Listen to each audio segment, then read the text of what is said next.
Hey Pitmasters, what's up? Today we're going to do the comparison between a strip loin and a ribeye roast. You all know this problem by now. You have the holidays coming up. Yeah, I know for a lot of people it's still a long way to go, but you gotta think ahead. You want to think about which roast am I going to make during the holiday season. We're going to tackle that right now. I have two main roasts here that you will find a lot on the holiday tables. I have a ribeye roast, Black Angus, 120 days grain fed. And I have the strip loin, also 120 days grain fed. Amazing cut of beef. Let's take it out of the package and take a closer look. This is our strip loin. Look at it. Whoa, 4.7 kilograms. Beautiful fat cap on top. Nice red meat underneath. A lot of intramuscular fat. And this is our ribeye. Wow, what a beast. This is almost 5 kilograms of ribeye. Normally you slice these roasts up in steaks and you have a lot of steaks coming out of this. But during the holiday season, we like a nice roast, which really succulent and tender and you can impress your friends with. So these two roasts are going to deliver that, both of them. Now you have your bone-in ribeyes, your whole rib roasts, but you pay extra for the rib cap, which is really tender, a big lob of fat, which is between the rib cap and the rib eye, and you also pay for the bone. Now the bone you're not going to eat, and unless you have a big dog like I do, there's no better use for the bone than to just for show and throw it out. I understand that you want a rib roast, but it's more sensible to just get a ribeye. The strip loin, also known as the steaks of the New York strip or entrecôte, well, it's a beautiful piece of meat and we all love steaks of this kind. The intramuscular fat is a little less than what you're used to with a ribeye, but it's still a great cut of meat. Now, let's talk about prices. I bought this ribeye at a price of 192 euros. So this almost cost me 200 euros, which comes down to around $220, $230 US. For that strip loin, I paid 130 euros, which is a lot cheaper. It's around 30 to 40% cheaper than our ribeye. And look at it, still a great cut of meat. To show you guys the difference between these two cuts, we're going to cut some steaks out of it just to take a look inside. Start with our ribeye, and you want to use your fingers to determine the size of your steak. I always like to use at least 2 fingers. Now look at that. That is a Black Angus 120 days grain-fed ribeye steak. Look at that beautiful marbling. That is all flavor. This is so fantastic. It's gonna be a good lunch, Morrison. Now let's take a look inside our strip loin. You can clearly see this is a much leaner cut. We have a beautiful fat cap on top and a nice bit of fat on the end. The inside meat also has intramuscular fat, but it's way less than our ribeye. One thing that is important to point out is the amount of hard tissue that's underneath that fat cap. This encapsulates the muscle. It is tough and it's hard to eat. I'm gonna save these steaks for another time. When we take a look at our roast, we gotta think, how many people would this feed? Normally I calculate that 1 kilogram feeds 3 people.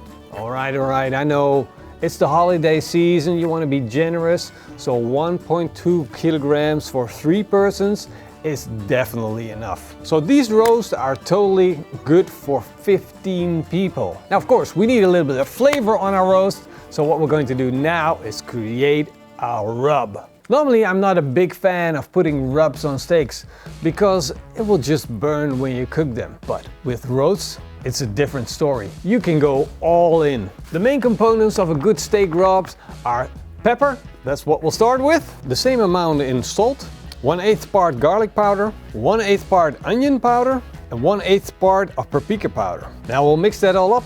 You can immediately smell the pepper. So I'm going heavy on pepper because I love it on roast. If you're not a big fan of pepper, you can reduce the amount until half and you will still have a beautiful steak rub. Quick taste test.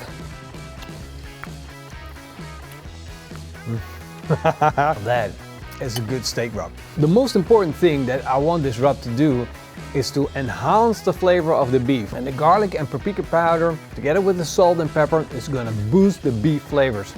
That's what we're looking for. We don't want something special on the outside, something that it takes away from the beef flavor.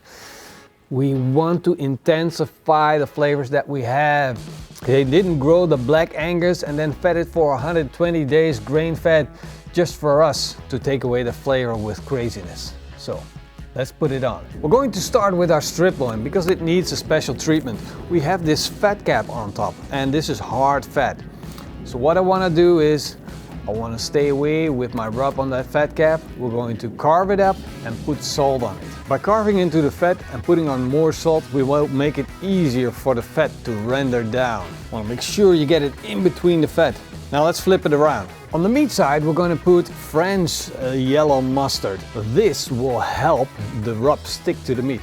And at the same time, it will give a slight flavor of mustard. I'm going to use my hand, massage the meat. Now it's time to sprinkle on our rub. We want a good amount, a nice thick coating. Now it's time to do the same for our ribeye, except we don't have a fat cap, so we're gonna skip that part. We're gonna be using our Kamado Joe Big Joe. It's gonna be perfect for our roasts. We're going to add some big block. Add 3 fire starters and light them up. Once our charcoal is lit up, we're going to add a chunk of beech tree. You can use hickory, you can use oak, mesquite, whatever you like, just don't add too much. Then we'll put the heat deflectors in, put the grill grates in position and place the meat on top of the grill grates. Now we're going to close the lid and set the temperature to smoke at 140 degrees Celsius by closing the top vent to 1.5 stripes open and closing the bottom vent until we're 3 fingers open. After that, we're just fine-tuning with the top vent.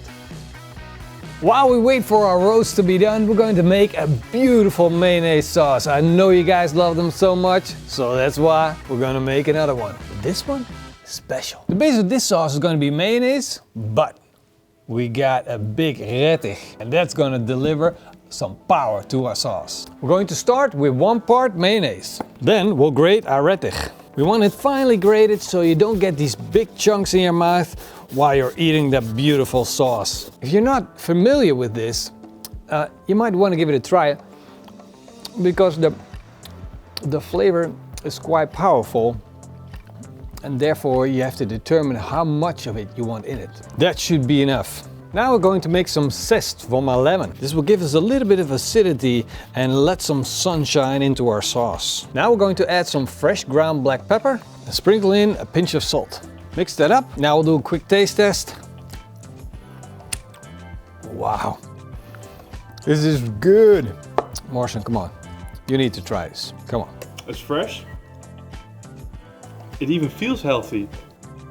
It's like Morrison said, it's bright and it has fruitiness and at the same time a little bit of acidity. It's going to balance out the heaviness that we get from our roast. Man, can't wait for that roast to be done. We reached the core temperature on our strip loin of 52 degrees Celsius at the core temperature.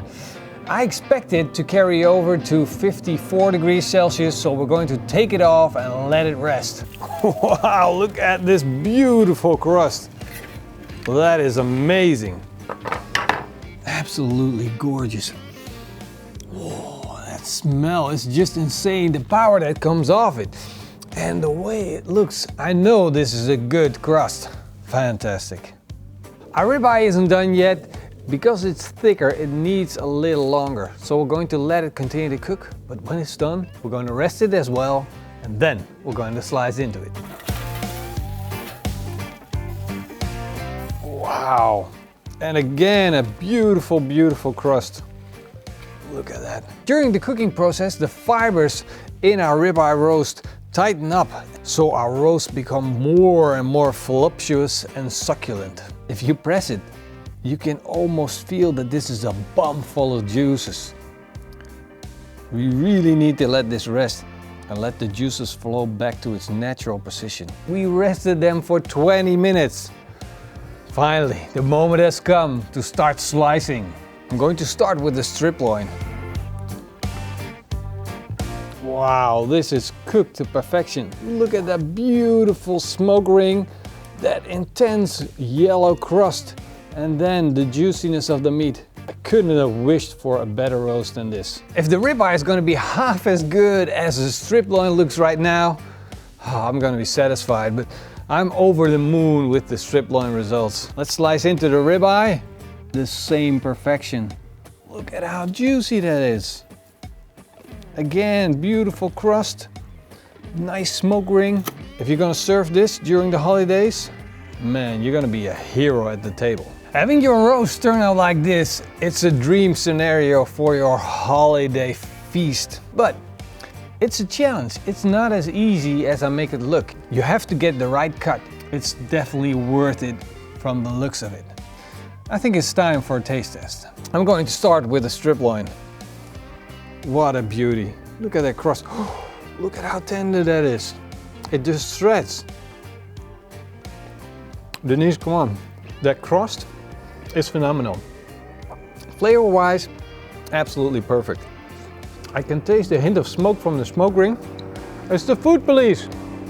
It's the food police. They have helicopters now. This is a whole new level. I wish it was Christmas every day. I hope you guys have a Christmas that tastes like this. And look how easy it just shreds. It's just so tender. Perfection.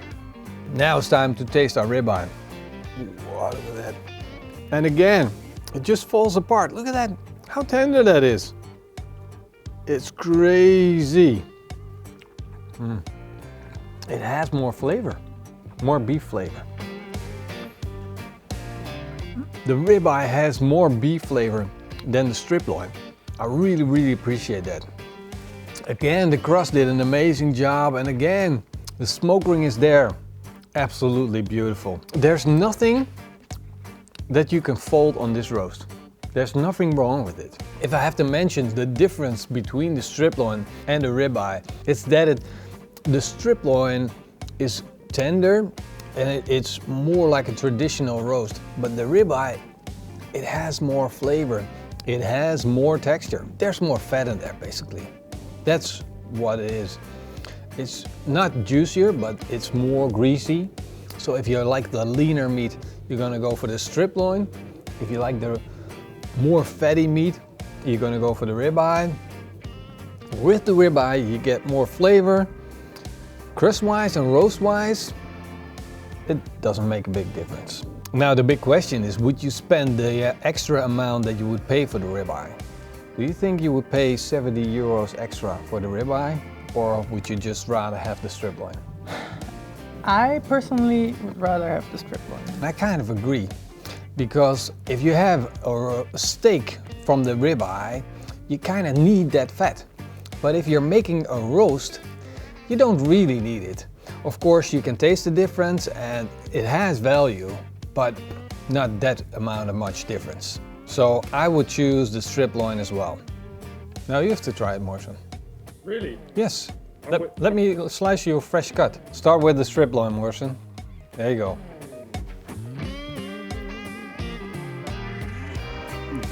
Look at that perfect bite. Look at it.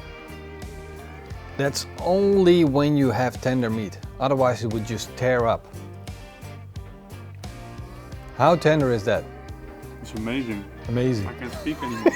That's the same problem I had. I started at amazing and then I didn't get further to the point where it's like... That mustard, that's finishing everything. It's a crust. I can't describe it. All right, now let's slice up the ribeye once again. God, that's beautiful. Ooh, that's a big piece. Oh yeah. It's falling apart. This is way more juicier, I believe, because of the fat. There's more fat in there. One is a little more juicy and has a little more beef flavor. Not 70 euros more beef flavor. No, not 70 euros, no. No. So, if you have money to burn, yeah. If you don't care, just buy the ribeye. just buy the ribeye. But Because it technically is better. But for the same money, you could buy a bottle of wine that will blow your socks off. there's one more thing to to do. Grill steaks. No, Oh. no. Yeah, grill This steaks. thing. Oh yeah, I almost forgot about it. Really? Yes, the sauce. Our beautiful sauce. No, it's a complete new dish. It's completely different. The flavors are completely different than the flavors of the roast. It's so bright, and where the roast is so beefy and mustard-like with the steak rub, and now you get all this brightness, and it's like poop. It's like somebody put on the light. It's way more fresher. Yeah. And I believe that when you have a long Christmas dinner, that's perfect. This is important to have. This is an important part of the meal. Well, I hope you guys enjoyed the show, and if you did, then you know the drill. Leave me a big thumbs up and a comment down below. I want to say a special thank you to all of our Patreons and our YouTube members. You guys freaking rock. And let's not forget about that notification squad. You guys are awesome. Well, hope to see you guys in the next video. Until then, It's makkelijk! And keep on grilling. that's how we do it. What happened? She kicked it over. It's okay. It's okay. Nothing is going on. Even if it was an accident.